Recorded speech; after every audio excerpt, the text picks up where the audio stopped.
gentlemen am. We're going to get started.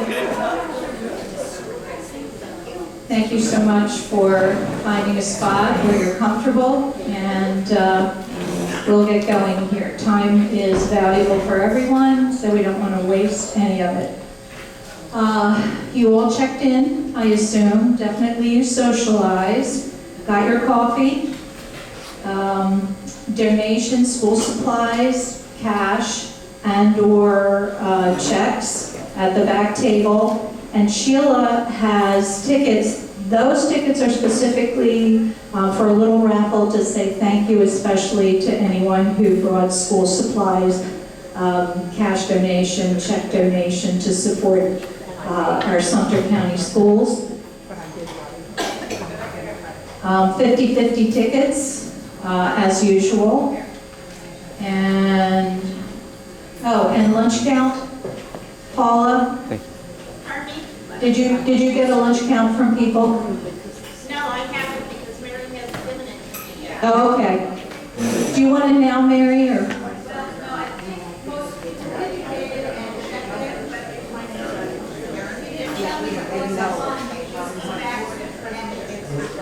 Okay, if you didn't hear that, if you're planning on going to lunch, Paula, where are they going to lunch? Mezzaluna. Let Mary know. All right. So I do swim aerobics Monday, Wednesday, Friday, and she always does the 4 rules of the pool. So I'm not going to bore you with 4 rules, but one that she always says is, remember, no chatting. Some of us have a difficult time hearing my directions. So ladies, please, no chatting so that we can all hear what's going on. We have 2 wonderful individuals here today. We have Sally Moss, who I will introduce very briefly, and Bill Knudson. Sally is a school board member, and Bill is a member of the Democratic Club, and he's going to do a very interesting presentation. Yeah, it's a gorgeous morning. It's just starting to heat up, so I hope you've all enjoyed it. In our household, my husband always stops and says, are you going for a walk with me today? And I say no, and then he goes out and does his. So I don't know how you started your day, but we're ready for you, and I'll point out some things later, but I want to get started with Sally Moss. Sally Moss has been a school board member for a number of years. She cares deeply about the work that she does and the students in Sumter County School District. If you saw her flyer, you know that she collects supplies. And I don't know, 3 years, 4 years, 5 years she's been doing this. I know some of us as taxpayers wonder why this is necessary, why our schools aren't better funded, and that's a presentation for another day, and a valuable presentation. But Sally's here in a much more lighthearted event this morning, so I'm going to give the microphone to her. I'll tell you what will happen. She's going to speak briefly. We have supplies on the back table. We're going to do a photo. And I think Sally said she may stay to hear Bill's presentation because it sounds very interesting. And Bill will present, obviously, on what you see up on the screen there. So with no further ado, oh, and by the way, I'm Pat Beerhalter. My face is not up here anymore because I'm the immediate past president, which is a wonderful position. But Sue is away, Sue Dubbin is away today on family business. She'll probably be back in a day or two, and she asked me to take over. So I am. So with no further ado, Sally Moss.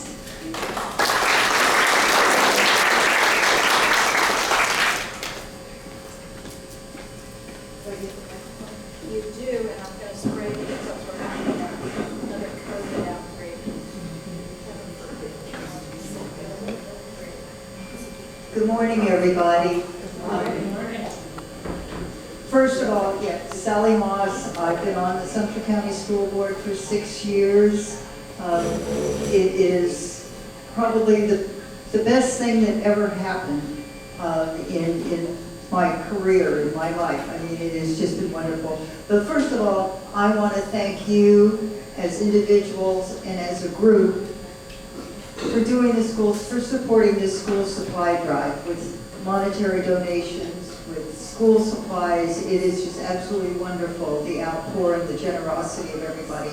And that little slip of paper that I handed out to you is my thank you when I do the supply drive. The supply drive just ended Thursday. It was Tuesday, Wednesday, Thursday. I'll tell you how it got started in just a minute. But everybody that donates supplies during that time gets this little slip of paper that says thank you very much for your donations. I make it a point that anybody that does a monetary donation by check, they get a handwritten note, because I think that there is nothing more special than receiving a handwritten note in the mail of gratitude and appreciation. So since I can't do that when somebody drops off supplies, this is their little thank you. Anyway, in 2020, during the pandemic, when everything was closed down, Florida was going to reopen its schools in July. That's when we had to start doing our plan for reopening. And our schools, the majority of our students are low-income family students. Our schools are all Title I Title I schools. They get federal funds to help with programs to educate these children. We rely on a lot of businesses, individuals, organizations for donations, for contributions, for helping out with individual schools, with field trips, with anything they may need. As a school board and school district, we try to give them everything we can, but our funds are limited, so we can't. And I found out during the pandemic that businesses and organizations that being closed, they would not be able to support, they would not be able to contribute like they normally did. So I came up with this idea of doing a school supply drive. And I started this idea on I think it was like July 8th of 2020. It really got going around July 24th, and it was held in the middle of August. And I thought it was extremely successful at that time. It was. So the next year came along, and it was still very similar because a lot of businesses and everybody were still not completely back to where they were in 2019. So I said, okay, I'm going to do a supply drive again. Well, it just became just the natural thing for me to do. It was such a big help to our students, to our schools. So yes, this is my 5th year of doing the school supply drive, and I will say that this year it has been bigger and better. More contributions in supplies, more monetary contributions, and it was remarkable. And I just want to show you, I printed out the list. This is just this first column here, and I could read everything that's on here. This is the first column. That's what our 3rd graders are requested to bring to start school out with. This is the whole list from pre-K through 5th grade for what they need. And with low-income families, with the prices of supplies, especially if they have more than one child, they just cannot afford everything that's on here. So I'm hoping that this supply drive fills in these blanks. And the difference between this supply drive and all the other supply drives that take place is this benefits all of our 9 traditional public schools in the county. Most supply drives go like to one school or one group of students, or I'm sure there was a large article today about the number of churches that are holding supply drives. That's for the children to come to them. Well, it's not like every child that's in that district. It benefits a lot of children, but this one really benefits everybody. And that's what I'm so happy about, that it's not just for one school or one group of kids. It goes to everybody. So again, thank you so very, very much. To date, because I don't have the amounts yet for the one that just took place, but for the first 4 years, we monetary contributions were totaled like almost $25,000.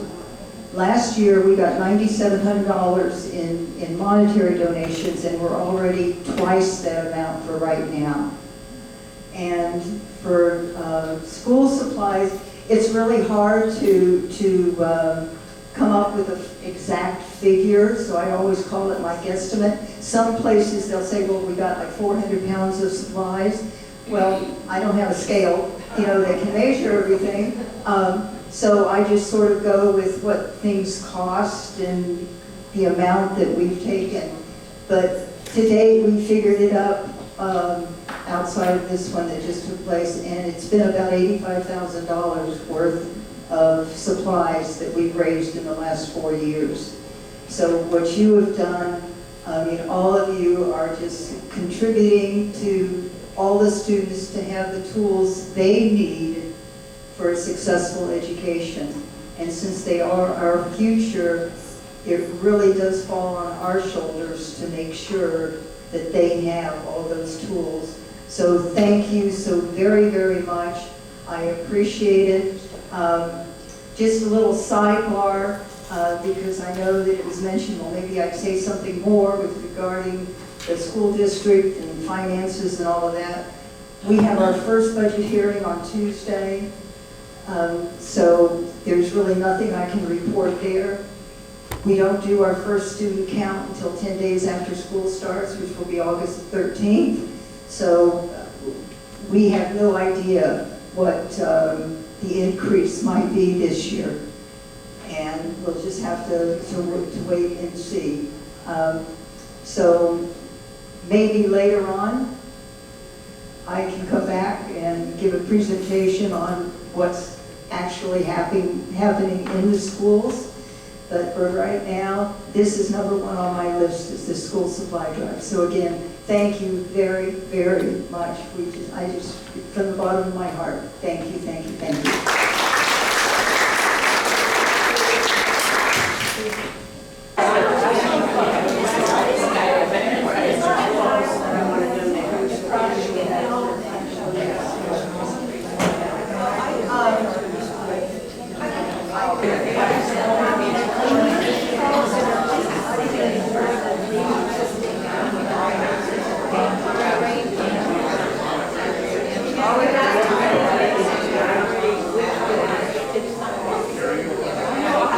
So right now, I'm going to introduce a wonderful person who is going to give us some wonderful facts that we can carry around in our head and understand a little bit more about economics. Because, you know, it's always about the bread and butter issues on the table and that important stuff that every person has to think about at one level or another.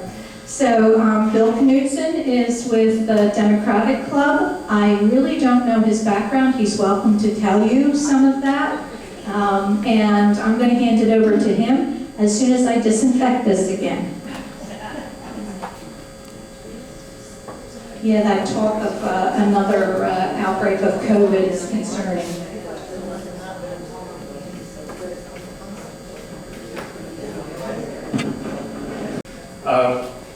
So when I was asked about doing this talk, it was like, okay, fine. And what we were looking at is like, where have we been, say, 4, 6, 8 years ago, and where are we now, and how do we compare to other places in the, how do we compare now as well as to other countries and so forth. So what I basically did was said, okay, what are the two major things in the economy that really drive people's decision on voting-wise? And those are going to be inflation and jobs. Biden's done a fantastic job on the jobs. And unfortunately, during his administration, he's been tagged with the inflation, and I'll explain how that came about and what were the components to it. And basically, this is to provide you with information so as you talk with anybody about this subject, so you can have some handouts and be able to say, okay, this is what took place, when it took place, and it's in the rearview mirror at this point. So what I wanted to do, start off with, is a long-term perspective instead of just the last 4 or 8 years. Let's actually go back to Jimmy Carter's time period, because that's basically baby boomers, and that's what our starting premise are from. But before we get into that, I want to do is mention about economics. Not everybody is an econ major. Okay? So I kind of view it as a tug of war. Some people view it as a teeter-totter. Okay? And really the thing that's the teeter-totter part, the balancing point, is the interest rates. The Federal Reserve controls the interest rates, and that controls so many things in the economy. So a couple of months ago, we had a speaker here talk about water quality in Florida, and he was talking about how much funds it took in order to get it on the ballot as a proposition. Today, we're talking about school drives. This is all economics. So the whole thing is that why is it so important to know about this? So what the Federal Reserve does, they are independent. They're not part of the president. They're not part of Congress. They are an independent entity, and they set the interest rates. And they are the folks that have to balance the trade-off between, is the economy growing too slow? Is it growing too fast? What sort of risks that are involved? And basically what I was trying to show here on the left side, that if they keep interest rates too high, that slows the economy down, okay? And when that occurs, people lose jobs, businesses don't have the cash flow coming in, and it's not good from a job standpoint. On the other side, if you keep interest rates too low, that spurs the economy, and people start, there's an increase for workers, and what will happen is that the fear is that you'll have bidding of prices coming up, like an auction, prices will get bid up, and as such, you'll wind up with inflation. So they have a trade-off to make between jobs and inflation. And just, if you can keep that basic thing, in the back of mind about, why are things going on the way they are, that really does help, keep a compass, if you will, in economics. The issue with during Biden's administration, inflation has been the hot topic. I can see it on Facebook, talking with friends and so forth. So that's the reason why this is the first slide.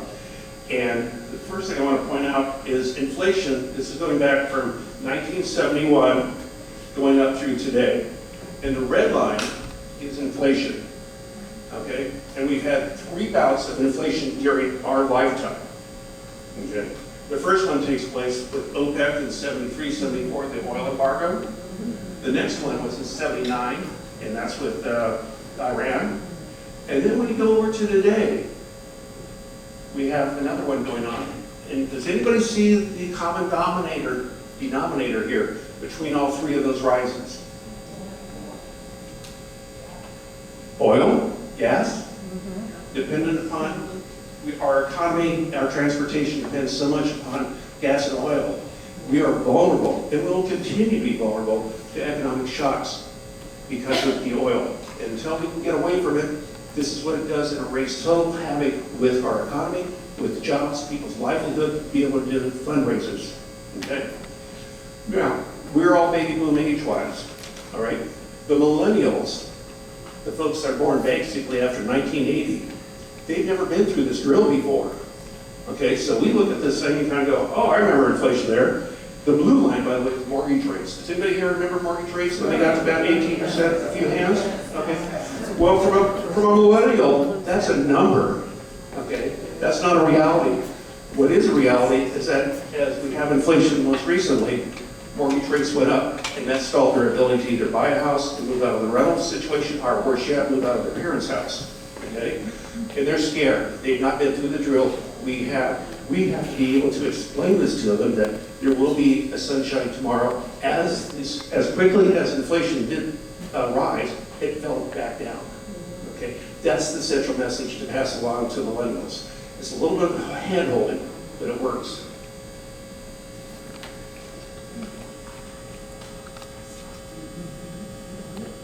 Okay, on the job side, what's been going on since Jimmy Carter's time period?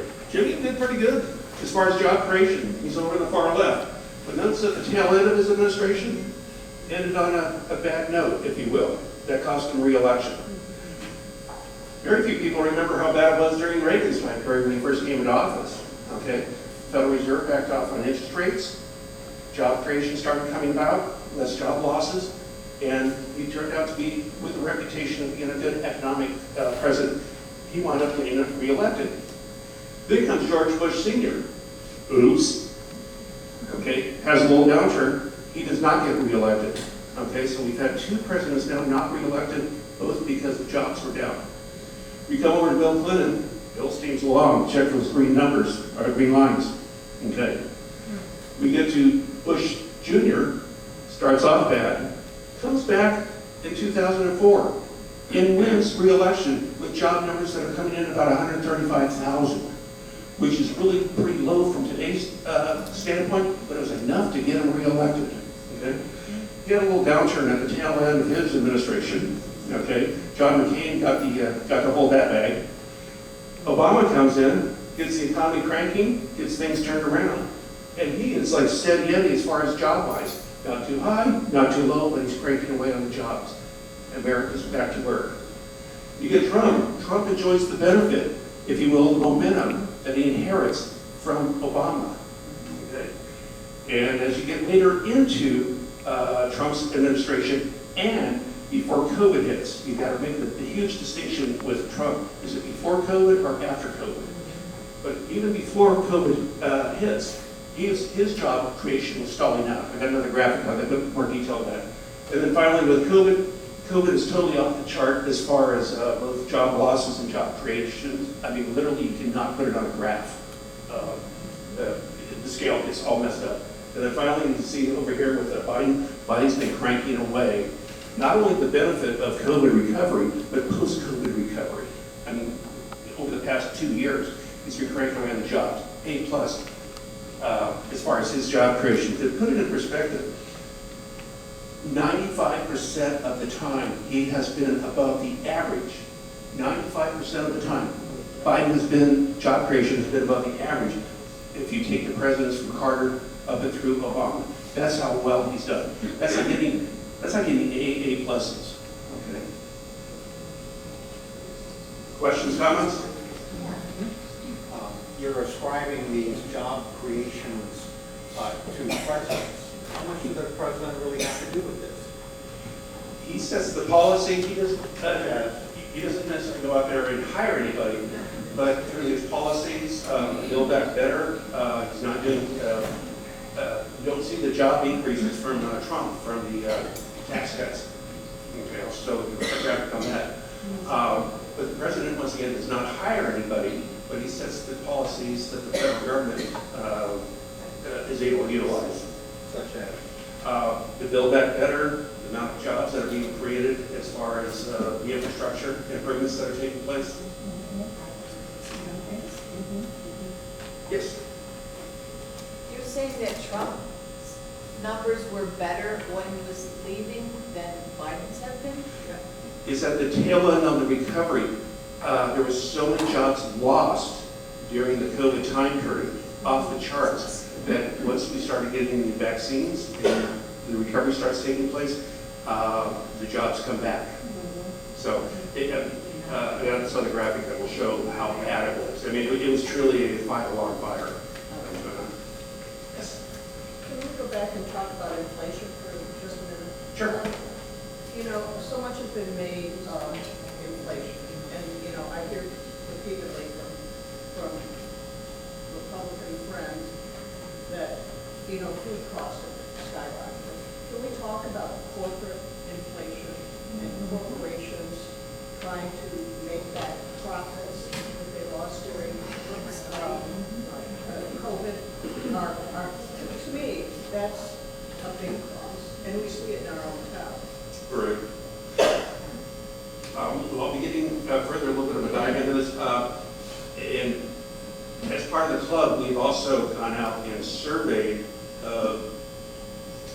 grocery stores nearby the villages here for the same standard product in 4 stores, just to find out how much variations there are in prices. That's probably the best indicator.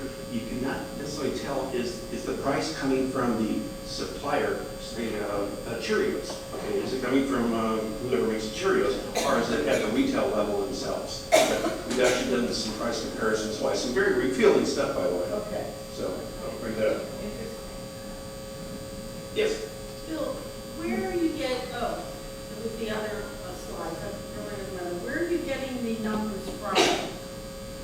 The employment numbers and the inflation numbers? I mean, what's your citation? Okay. It'd be the Bureau of Labor Statistics as part of the President's department, and then Department of Labor's Bureau, BLS, Bureau of Labor Statistics. They provide both the jobs as well as the inflation numbers. And all the graphics here, it's on electronic copy. Feel free to email me, and I'll send out exactly what this deck is. And on most of the graphics, I didn't want to include on this one, I usually put the citation. Everything you see here is also on the Democratic Club's website, okay? So that way you can actually go and copy and paste if you want to put it on Facebook or if you want to republish it. Everything is free game to republish. I don't have anything copyright on anything. Yes? Are these the adjusted numbers or the published numbers? These will be the initial published numbers. They're not correct numbers. Well, they're correct in the sense that it's the best information available at that point in time. They do recalibrate. And generally speaking, you don't have very large movements on the job numbers over the next preceding 2 months after the initial ones are released. This past month, there was an unusually large adjustment that took place, but in all the other months of the tracking stuff going back 20 years, rarely we have a... For the last 12 months, I listened to the business news this morning. Those numbers are adjusted downward. This last month, they were... For the last 12 months. Understand, but the numbers that I've been tracking on, the prior ones that they've been very, very minor. I mean, we're talking about like less than 0.5% of 1% sort of changes. The 100,000 took place in one time period, this last one, but the preceding ones have been more in the vicinity of about 5 to 10,000. But it wasn't enough to set off alarms and stuff like this.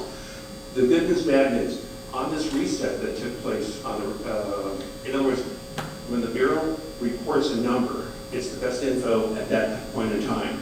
As more additional information comes in over the next 2 months, they go back and recalibrate it. Generally speaking, they're very small numbers as far as the adjustments.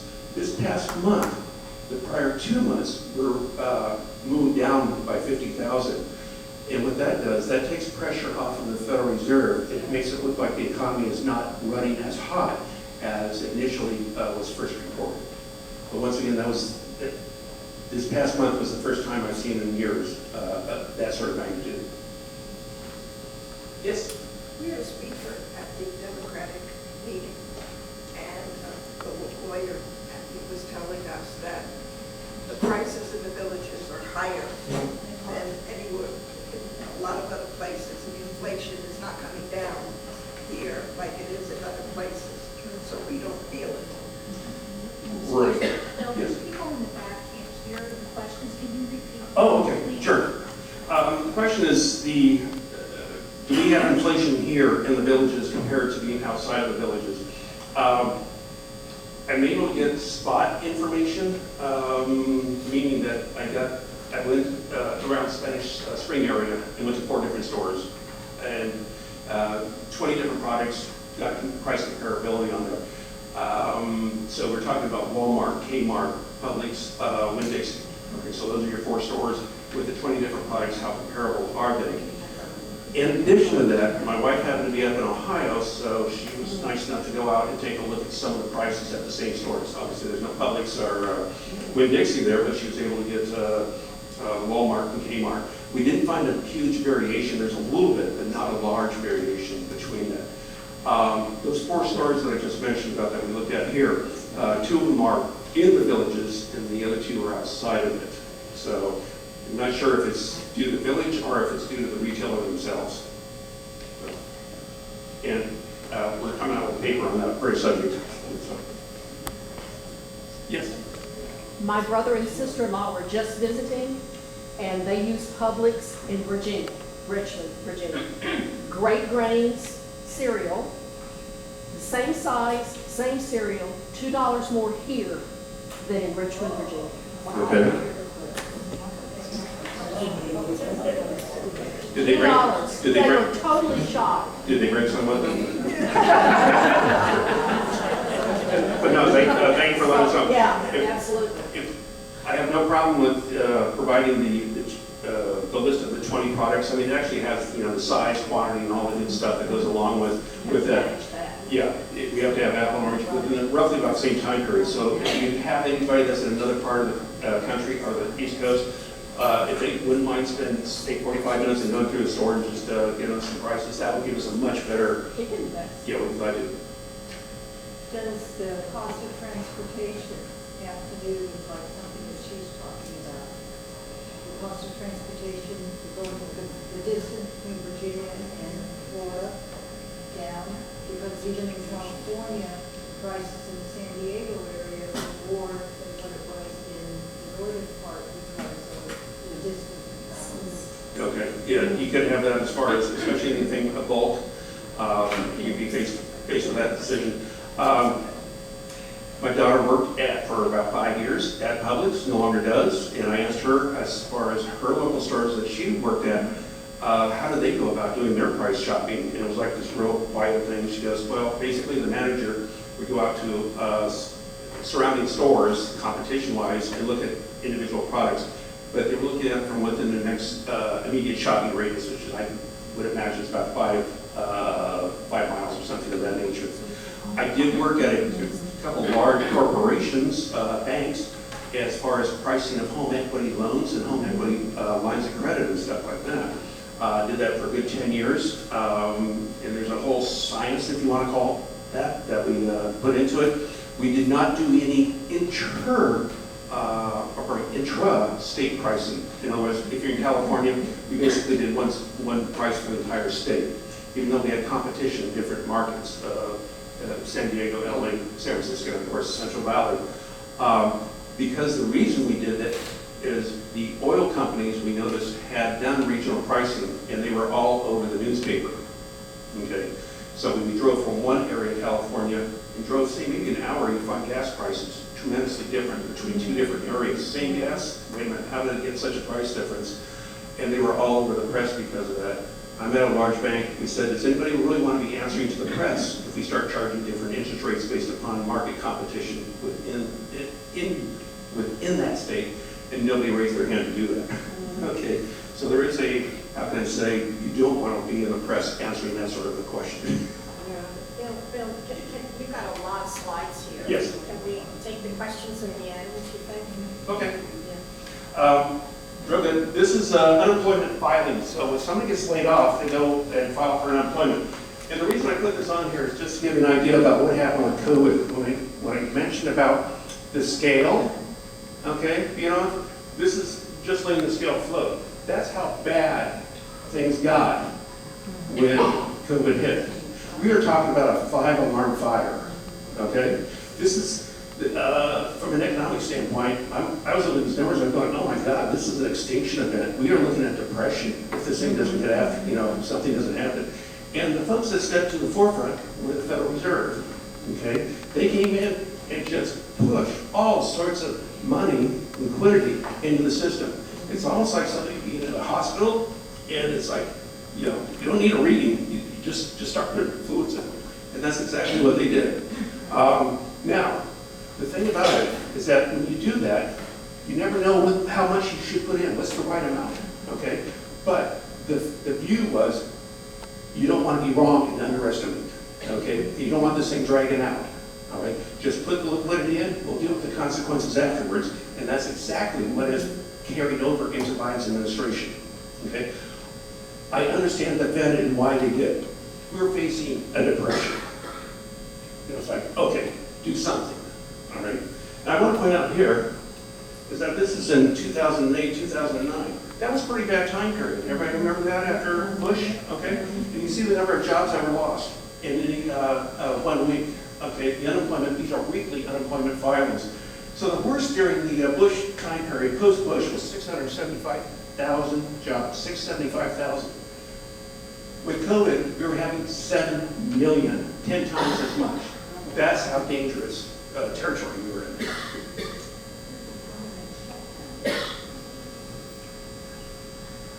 Okay, so you hear about, we just mentioned about the following. GDP, okay, all that means, just think of it as income. Is the country making income? And what we're looking at here is the percent change in income from one year to the next. A positive number is good, right? You mean more money as a country.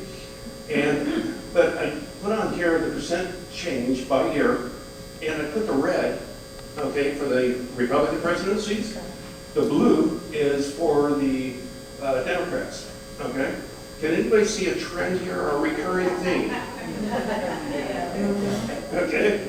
There's something that goes on when the Republicans, at the tail end of their administrations, maybe they can't get reelected, I'm not sure. But there's something that goes on. And so when you hear about this thing about, the Republicans are good for the economy, good for business, show them this graph. Okay? Now, I'm going to come back to the following. On the very far right, look at the big blue bar. That takes place in 2021. That is immediately after the COVID, and it's the recovery, and the economy bubbles up, of course, because Biden did a fantastic job of getting the vaccines out to the public. People started traveling, people started consuming, okay? But notice the drop off afterwards. I'll be bringing that up on another slide. So what has happened is that we had this big boost after COVID, and then it pulls back down, and people are going to go, oh my, are we in free fall? No, we're not. We are still growing. It's just we're not growing as fast as we were. And then the question becomes, are we the only country that this happened to? Okay, so just remember the right-hand portion of the slide. We'll circle back to it.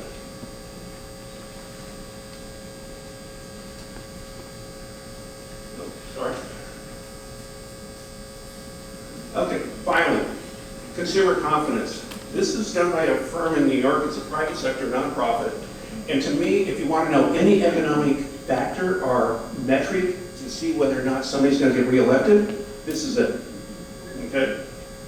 The red lines. We start off with consumer confidence. Consumer confidence is basically they're interviewing people and they're asking them multiple questions. Okay, how do you feel about jobs? How do you feel about inflation? How do what's your job availability and things like that? I mean, there's more to it, but the bottom line is those are the two metrics, and they include other things on there. But how much confidence do you have in the economy? Hence, consumer confidence.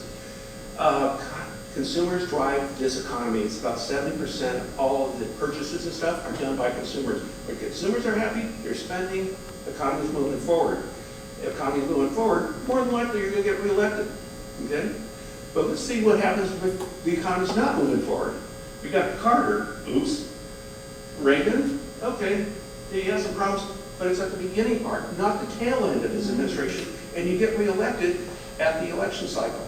Okay? What happens with Bush Sr.? Takes a big dive, never is able to recover. Clinton, up and away. Okay? Then comes Bush Jr., and we have initially, before, people think of 2008 as being the real bad thing, and it is, but he had some major problems up front. The telephone company, MCI, was it? Yeah, Enron. There were some really bad things that were going on in the economy. We have a tendency to forget about those, but that happened early up front. And yeah, he recovered enough to get reelected in 2004. But when it came to 2008, the bag got handed to John McCain. Look how low it got with the tail end of the Bush Jr. administration. Once again, Republicans are good for the economy. Really? Okay. And then finally, you get Obama. Obama is steady Eddie. He does not do any major tax changes, doesn't do anything to spur the economy, if you will. He is just steady and he calms things down and we move ahead. And we see where it gets to. And check the trajectory that at the tail end of Obama's administration. It is on the up. Guess who's the beneficiary of that? The next person that comes into office. All right? I tell my Republican friends, our friends who are independents, I said, if you really believe in the economy, you're going to vote for Hillary because look at the trajectory we're on. Okay? So, what happens? You move over into, we get into COVID, confidence is totally shattered. People are not spending, they're staying home, and as a consequence, consumer confidence totally dies. So, check the red lines on the down arrows. Those folks are not elected or re-elected, okay? And once again, if there's any one metric, this is it that I turn to say, okay, what's Biden's chances of being re-elected? Well, we've got a fluttering going on. It's not really going up, and it's not really going down. It definitely increased. We've got the vaccines going, okay? But something happened after the vaccines. That's on the next slide, okay? And it's put us into this purgatory, I call it, this fluttering. But I do want to point out the following. You don't necessarily have to be going up. Check the level that Biden's at. Yeah, he may not be going, it's like an airplane. He may not be going up or down, but he's at a pretty high altitude. Heck, he's higher than Obama was, okay? He's a midpoint of Clinton. He's even higher than Reagan, okay? Or, you know, for most of Reagan's thing. In other words, consumer confidence is there. It may not be like dancing in the street, but it's like, it's not tanking, guys. So, all right, so this is the end of the going back to the way far in time, all right? Next slide. This is jobs that have been created over the past 3 presidential administrations. Over on the left, this is Obama. This is steady Eddie, okay? Remember when the guy in the red came in? Trump? He said, oh, you're going to get tired of winning. We're going to be so good. It's going to be, we're going to hit home runs every day, every month, right? Well, do you see the line really being that much higher than Obama's? Not really. If he was so good, you would expect him to be real high. Well, he's able to do that. Well, look what happens with COVID, once again. So that's, you know, when you look at his numbers, be sure to catch it either before or after COVID, because it's apple and orange comparison-wise. Now, when we get into Biden, Biden's getting the benefit initially from the jobs that are coming out from the recovery from COVID, okay? But check what's been continuing to go on. He's still hitting the ball out of the ballpark. The line here is 185,000. That means when you hear about the new job created, listen for a number that's going to be around 200,000. A little bit high, a little bit low, fine, okay? 200 is about average. Bush gets reelected in 2004 with 135,000 jobs. He got lucky, okay? So the whole point is this, is Biden continues to create on the job fronts. That's the good news. Remember back to that tug of war? So he's doing good on the jobs, but what's going on with inflation? All right, this is where we tie the things together, the jobs and inflation. The key number on this, 2 numbers here. Check your unemployment, that's the blue line. This is during Obama's complete administration. This is the steady anything that Obama's done. Gradually making progress. Continues over into Trump's time period, and then it becomes this elevator rocket up during COVID. This is what happens with the unemployment rate, okay? At the same time, post-COVID, it drops down, and I want to point out a couple things. This is a 4% unemployment rate. Trump's able to enjoy the benefit of the momentum from Obama, and he is able to maintain some of it for a while in that under 4% range. Once we get past COVID, Biden's been able to keep it under the 4%, and it's not until the past 2 to 3 months that it's gone over 4%. It's gone from 3.9 to 4 to 4.1. Not a big difference, but the whole point is that Biden's been able to maintain this with something else going on. And that something else going on is this red line. This is inflation, okay? And this is annual inflation, okay? So in other words, the entire 12-month running average, if you will. And you can see where under Obama, it was negative here right after Bush cleared out. We had some major problems, and that's because we had so much unemployment that was taking place. People are not out buying, things are not being bid up, the economy's contracting. Okay? As we move forward, inflation started to return, which is you kind of expect a natural inflation rate in the vicinity of 2%, 3%. Okay? And Obama, yeah, we had some ups and downs, but we settled in this range between 1 to 4% on this consumer price index. Okay? We get over into, in fact, it's very low there at the tail end of this administration. I mean, it's pretty darn good. In fact, it's a lot lower than Trump was able to do. Trump's going to be over here into the red box. Okay, so does Trump make a big difference in inflation? Not really. Okay, It hovers in the 2% range. But notice when you get to COVID, how it drops. Everybody's staying home, nobody's buying, nobody's going anywhere, okay? Demand pulls back. Oh, we got jobs going, we're losing jobs left and right. Oh, okay. Going back to the tug of war between jobs and inflation. So as the job starts cratering, which it did during COVID, inflation pulls back, okay? But I want to point out something about this. There is only one time period where inflation truly gets below this axis, this zero. Even when we go back to that other graph that we go back to Jimmy Carter with inflation, at no point do we have deflation, okay? The only time we've ever had inflation, you gotta go back to the 30s. I really don't want to revisit the 1930s, okay? But there's some folks that just believe that we've had inflation and we gotta return back to prices. I want eggs at $1.50 a dozen eggs. Sorry, it doesn't work that way. Once it ratchets up, it's very, very difficult to ratchet it down. And I have to tell you, you don't want to pay the price to ratchet down. So what we wound up with is jobs being hit, and subsequently we wound up with the inflation that came in soon. So what caused that red line to go up? The following is a graph that you definitely want to, pardon me.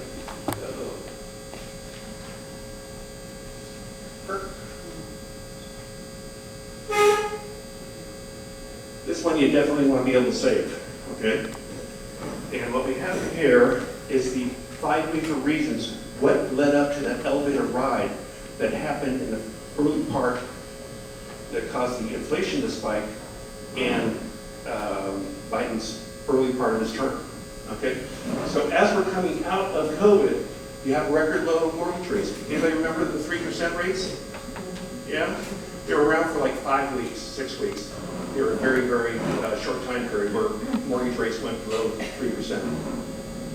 All right, but the whole thing is that the Federal Reserve is like a fireman.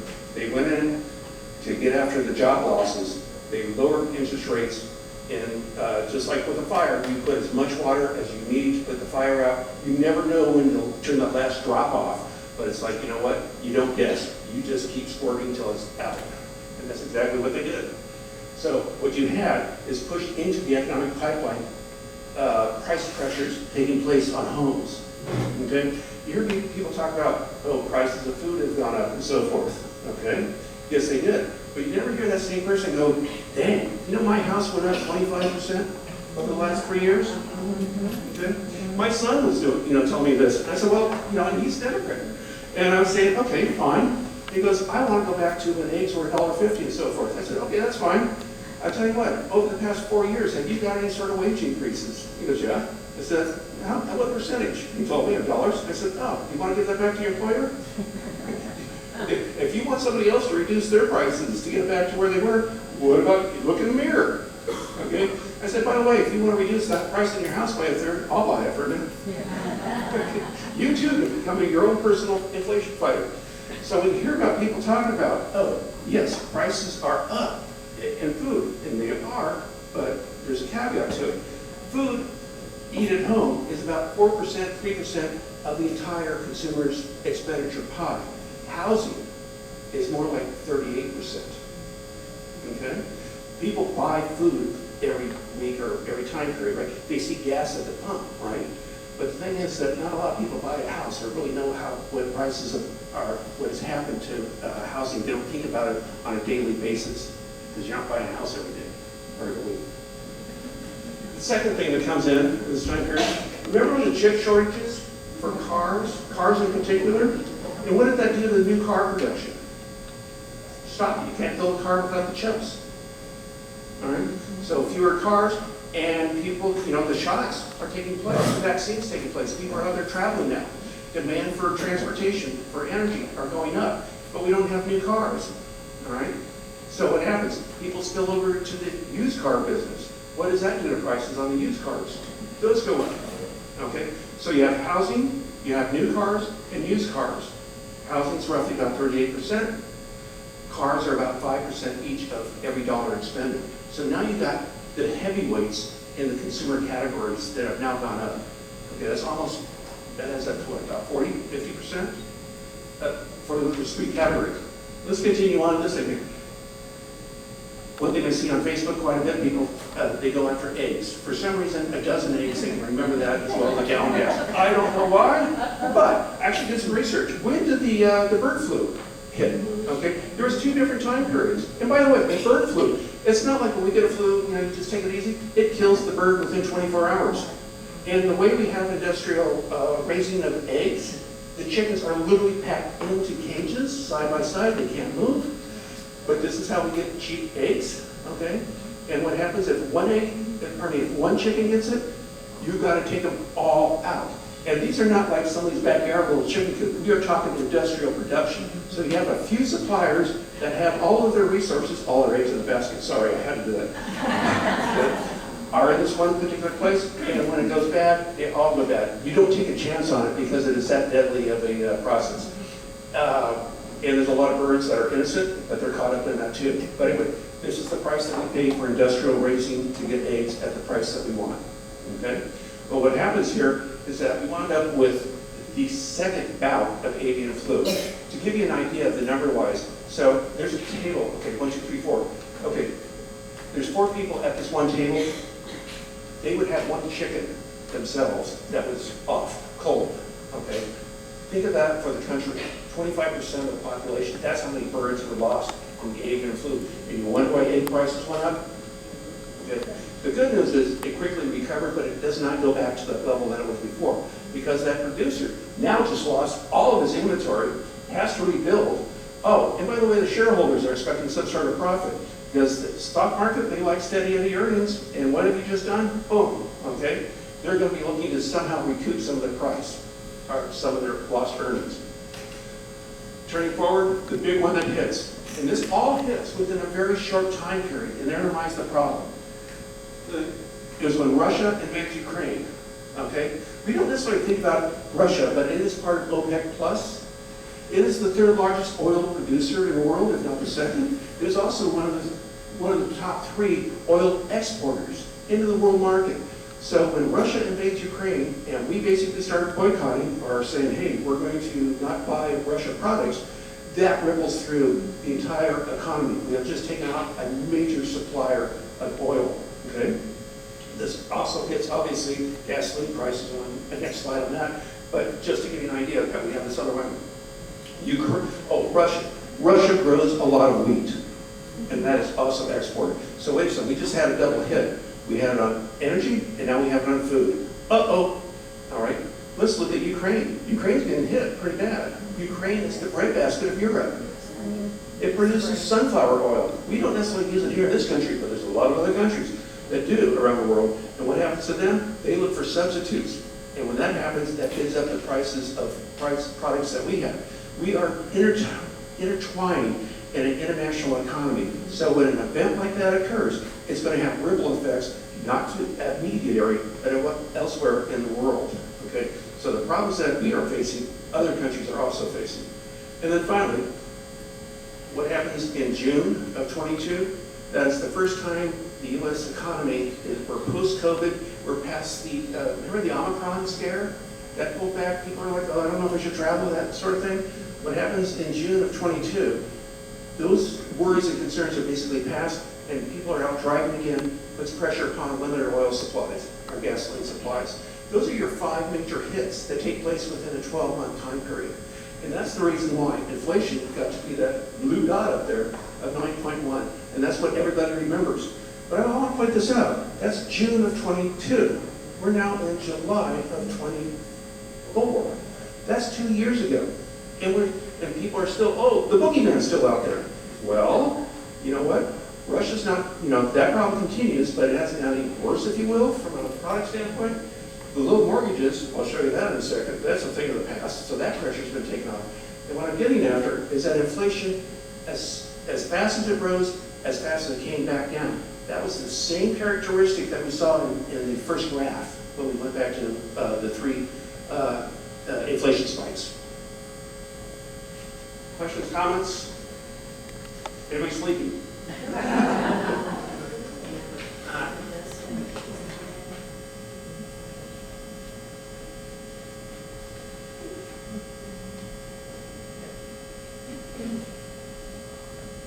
All right. This is gasoline prices.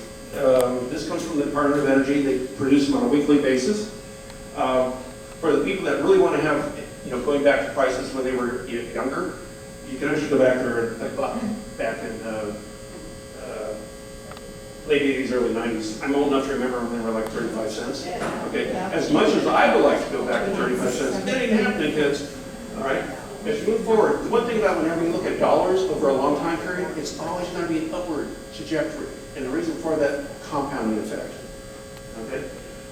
We had a little problem with Bush. Remember Bush Jr. when he got in office? He was the energy guy, Yeah, see the red line?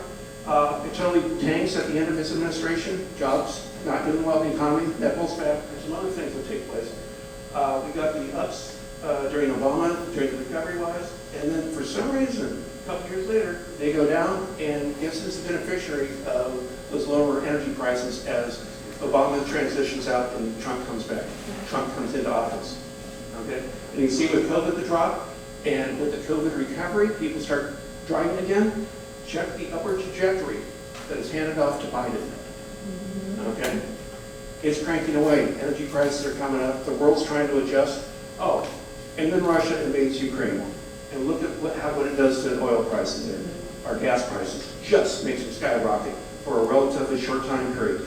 Biden does some very smart things to counteract that, to pull it back down. But what we wind up with is spike taking place in, again, June of 22. That's the magic date, if you will, that the opposition will turn to and say, oh, that's inflation. But again, I want to point out that's 2 years ago. When you look at that graph going back to the 1970s, we never had a second bounce of inflation. It was a one and done. Okay? I grant you, this June of 22 wasn't pleasant, but it's not coming back. So people like to keep the sheets over their head going, oh my God, inflation's going to come back. It's not.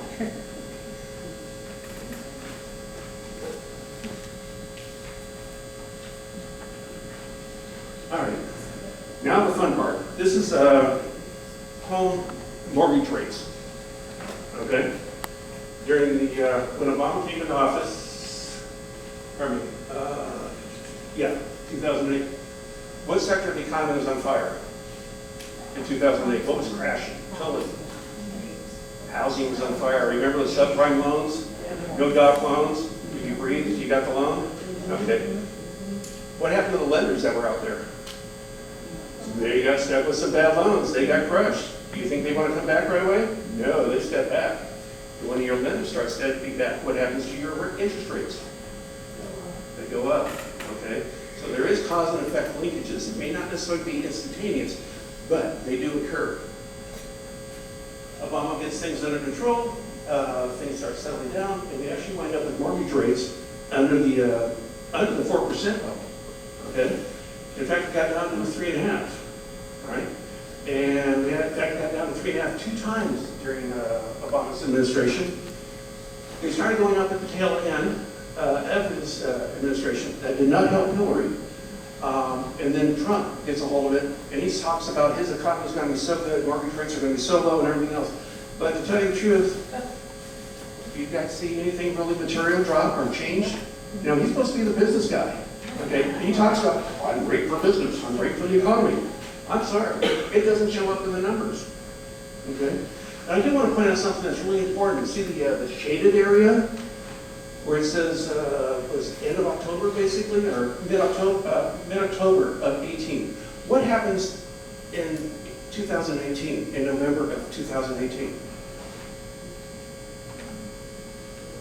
Nancy Pelosi comes to town, she wins the election. Okay? Because it was not good for Trump for interest rates to be going up before the election in November of 2018. What wasn't really publicized is that Trump reached over to the Federal Reserve Chairman, who is supposed to be independent of the president, and basically tells Chairman Powell, I'm going to can you. All right? You get interest rates down. President should never have that sort of exertion. It'd be like the president telling the Supreme Court what to do. Okay? So, afterwards, we wind up with interest rates coming down. Why do they come down? COVID. And they crash. But notice how they're coming down beforehand. To me, that's an indication the economy's not doing all that well. And once we get to COVID, for a very, very short window, we wind up with interest rates below 3%. It lasted, call it about 8 weeks. And you know which the lowest point of interest rates got for home mortgages? The week that it got the lowest? Remember when Trump decided to get his buddies and they stormed the Capitol? Do you think that was a confidence booster for the economy? There was a flight to safety. Money moved out. They were afraid, and how can I say that? Mortgage rates, because the cost of funds dropped, mortgage rates were able to float down for, again, a relatively short time period. It's amazing. Now, I do not advocate having a revolution to get cheap mortgages. Let me make that perfectly clear. So what happens? This is when interest rates, again, in 2018, got to 5%. And by the way, why is that 5% so important? We are baby boomers. We are no longer the consumers driving this economy. It's the millennials, okay? And when you look for the millennials, before this, they had not seen interest rates at 5%. And when interest rates hit 5%, you could hear the brakes squealing in the commercial, home sales. Just totally tanked, okay, for a short time period. That 5% is an important number because from millennials, that is their benchmark. They basically pull out of the market. They cleared out when it hit 5%. So what happens? That post recovery, what we wind up with, remember the inflation? When inflation starts up, those 5 reasons for inflation, it finally hits in June of 22. What we wind up with is the Federal Reserve steps in and says, okay, yeah, we're able to do the jobs, but we have a major problem with inflation, and they hit the brakes. Remember the tug of war? The Fed increased interest rates to get after inflation because you cannot have inflation running around for a long time period. The corrosiveness is really bad for the economy, and they did not want to repeat of the inflation that we had back in the 70s. Okay, so they hit the brakes incredibly hard, and that's why, one of the reasons why we've had high mortgage rates since this time period, and they have maintained the foot of the brake ever since, okay? If you're Biden and you're trying to get reelected, that's one of the reasons why that consumer confidence is fluttering, because of the high interest rates that the Fed has on it. I'm not blaming the Fed, I'm just saying this is a consequence when you have a bad COVID policy and you have to put out the fire and put all the liquidity into the economy. And now that you're trying to recover, you got to be able to pull off that liquidity vis-a-vis higher interest rates to slow it down so that things get under control. Okay? I got some good news on the next one.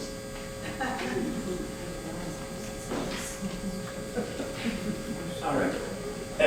One thing real quick. This is international. This is dealing with GDP. Remember the graph where I said Biden's 2021 where he has a very high bar? Okay? And then the next 2 years, for 22, 23, they drop off? Well, this is the right-hand portion of that graph that we had a couple pages ago. This is looking at the top 20 countries in the world. Can anybody see a recurring picture here? Raise your hand if you do. Every country is facing the same thing we are, post-COVID recovery. That the economies in every other country has slowed. Okay? And I highly suspect it is due to worldwide higher interest rates in order to combat inflation.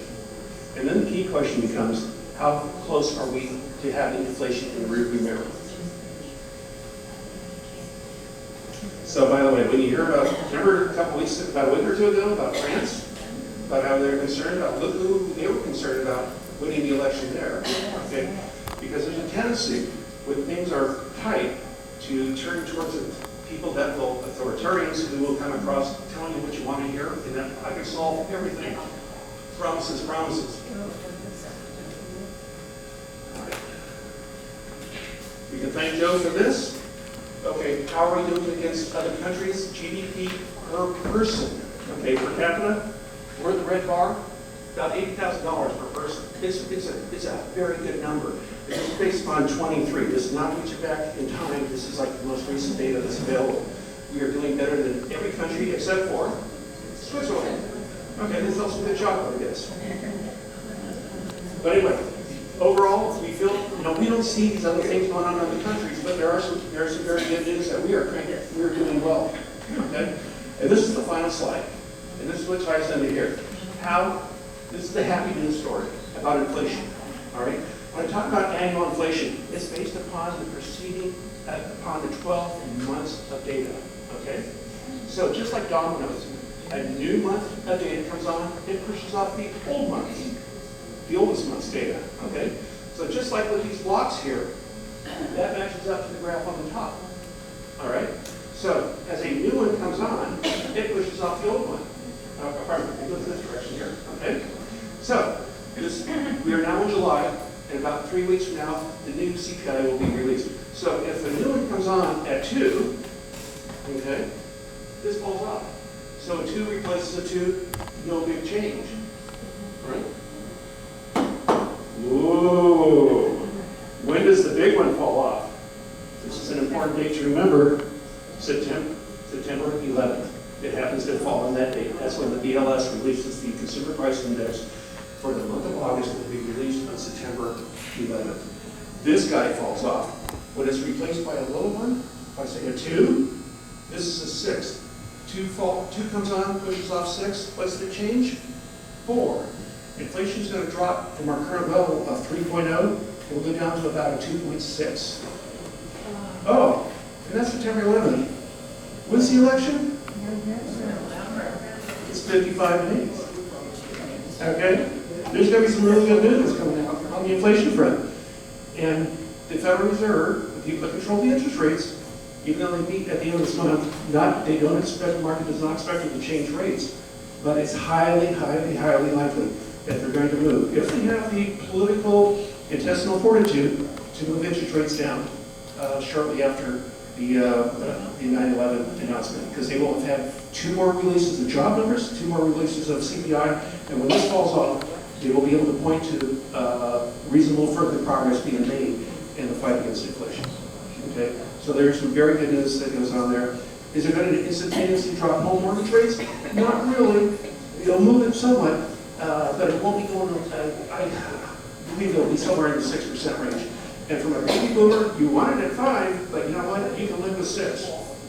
So, and the bottom graph is basically as the dominoes fall off, the dashed line is what I anticipate based if the recent past reoccurs. This is where it's going to be going. Notice how we don't have anything like what we've had in the past. Okay. Food, by the way, is running about 2% right now. Okay. Food inflation is running at 2%. It's lower than overall inflation. That's the good news. The one that's sticky on the downside, that's the heavyweight. That is the housing component and the way they go about calculating it. It's gradually coming down. Okay, it's a slow mover, but it's the heavyweight. It's 40% of the CPIs in housing, and because it's a slow mover. I view it as a super tanker, like an oil tanker. It's slow to move, while food and particularly energy is more like a jet ski. Ooh, it's all over the place. Okay, but the good news is, unless there's some other shock, if you will, that's out there in the system, I don't see anything bad news economically happening. We have about 110 days, 109 days before the election. There's nothing that's readily identifiable that's in the pipeline that's going to really foul things up. But we do have some very, very good news on 9/11 coming in on the inflation front. Questions, comments? Yes, sir. So with all the inflation and the changes in pricing, what seems to me matters is how it relates to income amongst various classes. If income is rising more than inflation, then it's not so important. And the other thing is accumulation of wealth amongst the various classes. And you take about 10 seconds and talk about all that.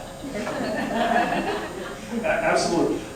Particularly on the housing part, housing is normal, is for the vast majority of people, that is the major source of wealth that comes about is through a house. Now, let's say housing rises about, say, 3 to 5% per year, and your house pay down, the mortgage loan, that runs off at about 1%. Okay, but that's your major engine, if you will, for middle class America for wealth accumulation and appreciation.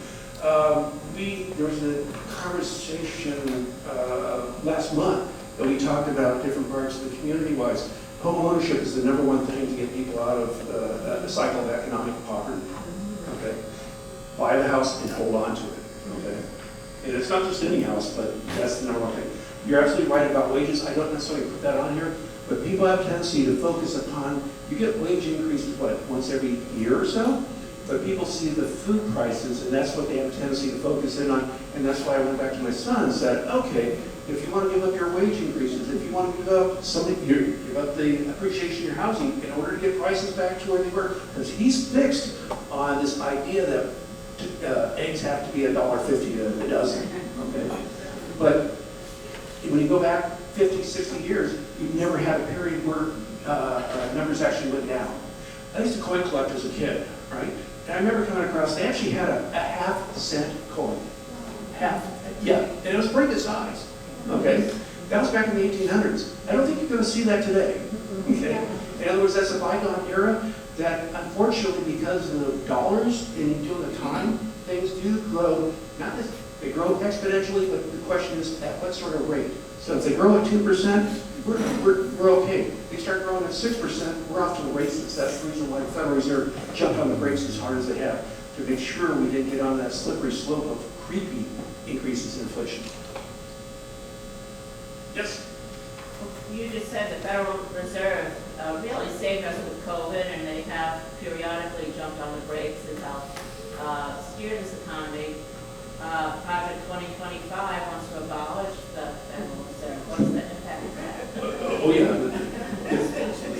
And there's no organization called the Friends of the Federal Reserve Society. They don't have a spokesperson. Notice this, the Supreme Court does not have a spokesperson to speak of, okay? These are two federal agencies that they have no ability to really effectively get their word out to be able to defend themselves. The Fed is really bad news, in my opinion, when it comes to being able to get out in front of the public and explain things. The average public, you guys have been so generous with your time to put up with me. Could you imagine trying to put this on the evening news? Okay, ain't happening. But no, I can. Your point's well taken about 2025. That how can I say? The easiest thing is to get rid of something. They don't know what they want to come back in with, but just get rid of it. I call it the no. Just absolutely nothing. I actually lived just south of Charlotte for 22 years, and Mick Mulvaney's district. Mick Mulvaney, congressman, right? He was one of the many chief of staffs of Trump. Before he took on that position, I attended a town hall meeting. Charlotte, by the way, is the second largest banking capital in the country. Mick is speaking at a town hall, and the question came up about the Federal Reserve. He could not explain what the Federal Reserve does. It was scary. I'm sort of going, wait a minute, you got 750,000 people in your congressional district. There's going to be a lot of bankers like myself in there, and you can't even give a rudimentary thing. I wanted to pull out a dollar bill and say, hey, listen, Mick, on the top of the note, above George Washington's picture, it says Federal Reserve. I mean, it was scary. And I was like, my God, he's going to be chief of staff of Trump? It was like, okay. Anyway, thank you for mentioning that. Yeah, any other questions, comments? We keep hearing all this stuff about what Trump is going to do. He's going to raise tariffs on Chinese products coming into the U.S.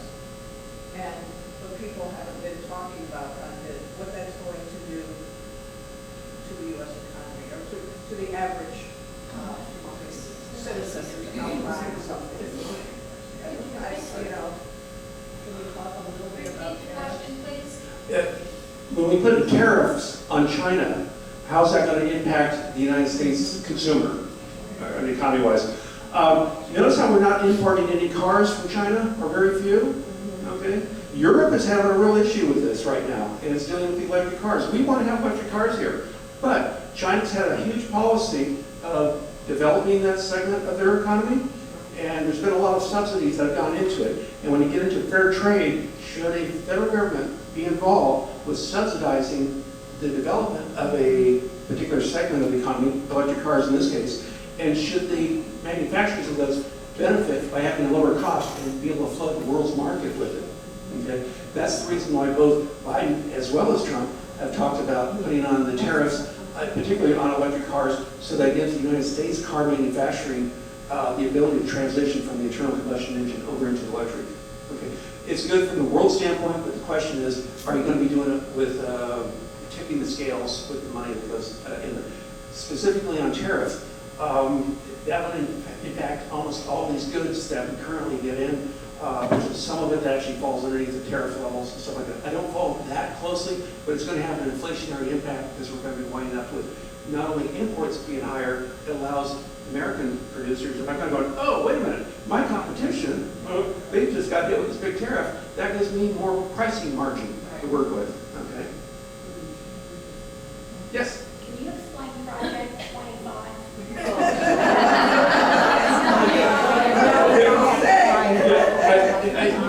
My quick answer is, I haven't spent very much, if any, time on it because Trump is not going to be elected.